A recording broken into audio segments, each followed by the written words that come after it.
Bienvenue sur cette vidéo proposée par EJA Learning qui va vous montrer comment agréger des classes entières d'adresses IP. Bonne lecture. Nous avons vu dans d'autres présentations la possibilité de segmenter une classe d'adresse IP en plusieurs classes afin d'obtenir des sous-réseaux. Il existe une autre possibilité qui consiste à agréger des classes entières de réseaux afin de créer des réseaux qui contiennent beaucoup plus d'adresses IP. Imaginons que nous ayons à notre disposition uniquement des classes C, par exemple des classes C commençant par 192.168. Et nous souhaitons avoir, par exemple, 1000 utilisateurs, 1000 IP sur un même réseau.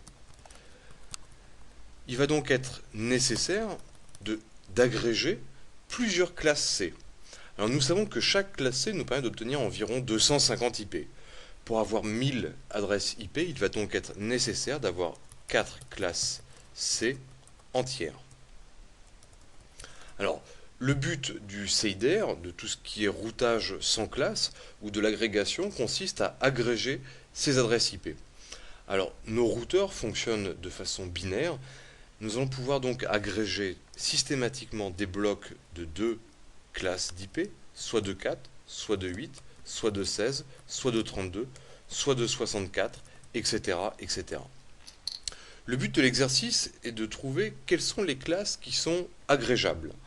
Alors, il est tout le temps très important de retenir que pour agréger des classes d'IP, eh bien, il faut que ces classes soient contiguës. C'est-à-dire que d'un point de vue binaire, on puisse les regrouper. Alors, je vous indique donc que l'on peut agréger 2, 4, 8, 16, 32, 64, etc., etc., nombre de classes. Le tout est de savoir comment les agréger. Alors, réellement, notre dispositif, le routeur, va faire un et logique entre les différentes classes que l'on va lui donner pour savoir comment il peut les agréger. Alors nous travaillons par bloc de 2 par exemple, ou de 4, ou de 8, ou de 16. Dans notre exemple, nous avions donc besoin de 1000 IP et nous avons vu que nous avions besoin d'agréger 4 classes, c'est-à-dire créer un bloc de 4. Eh bien voyons voir quels sont les débuts, quels sont les blocs de 4 que l'on peut créer. Eh bien tous les blocs de 4 que nous pouvons créer sont soit ceux qui commencent par 0, soit 4, soit 8, soit 12, etc., etc.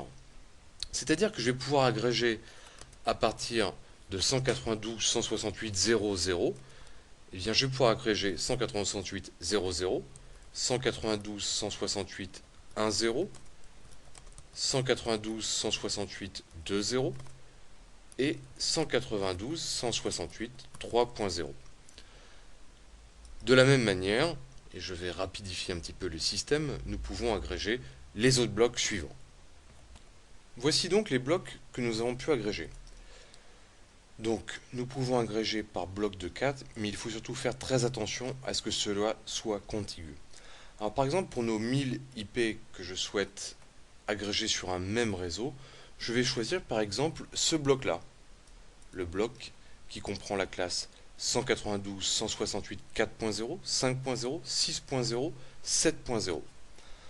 Alors pour agréger cela, le routeur va tout simplement regarder quelles sont les portions communes au niveau de nos adresses IP, mettre des 1 dans le masque de surréseau pour toutes les portions communes et passer à 0 à partir du moment où ça change. Nous pouvons aussi passer d'un point de vue binaire par bloc de puissance. Pour agréger 4 classes, nous avons besoin de 2 bits.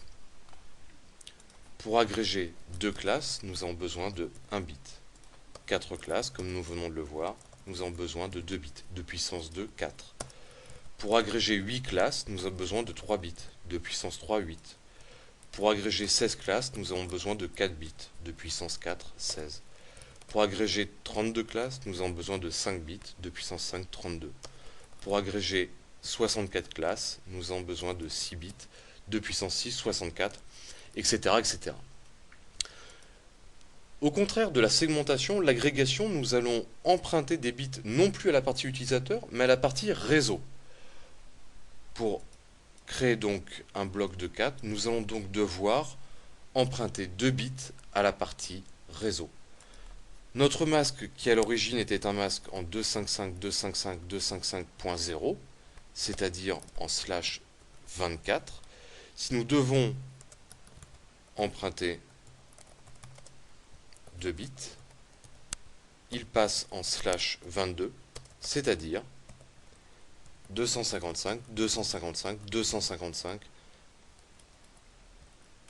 pardon, 255, 255, 252.0.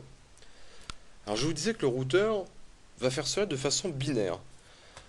Pour agréger ces 4 choses, il va regarder la portion qui est identique. Alors, je vais retaper les adresses IP, 192.168.4.0, 5.0, 6.0 et 7.0. Nous voyons tout de suite que les deux premiers octets sont équivalents. On peut en déduire déjà que le masque est en 255, 255, 255. Je vais désormais mettre la partie qui change en binaire. Nous voyons déjà que 4, 5, 6, 7, à partir de ce moment-là, cela change. 4 en binaire.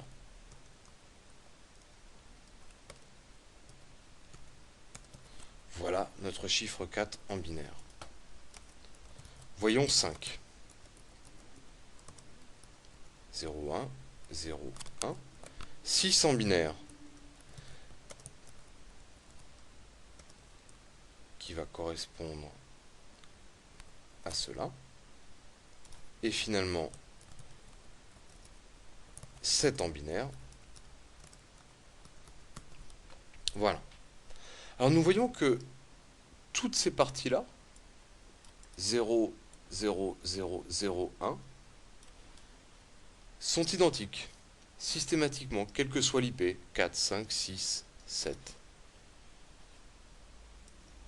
Je vous avais indiqué juste avant que la portion identique devait correspondre au niveau de notre masque à uniquement des 1 dans le masque. Et nous voyons au niveau des réseaux que nous souhaitons agréger que cela change à partir de ces bits-là. Nous allons donc pouvoir, et je vais l'indiquer cette fois-ci en binaire, les 6 premiers bits sont identiques et cela change à partir du 7e. Nous retrouvons donc bien notre masque en 255, 255, 255, 252.0. Nous pouvons donc, à partir de l'adresse 192.168.4.0 avec le masque 255, 255, 252.0, ce qui correspond à un slash 22, agréger la classe 4.0, 5.0, 6.0, 7.0. Et nous allons retrouver dans ce réseau toutes les IP allant de 192.168.4.1 à 192.168.7.254, le broadcast étant 192.168.7.255. Alors faisons bien attention, nous ne pouvons agréger que des blocs. Par exemple, dans ce cas-là, j'ai souhaité agréger un bloc de 4, je ne peux aller que de bloc en bloc, c'est-à-dire commencer soit par 0, 4, 8, 12, 16, etc., etc.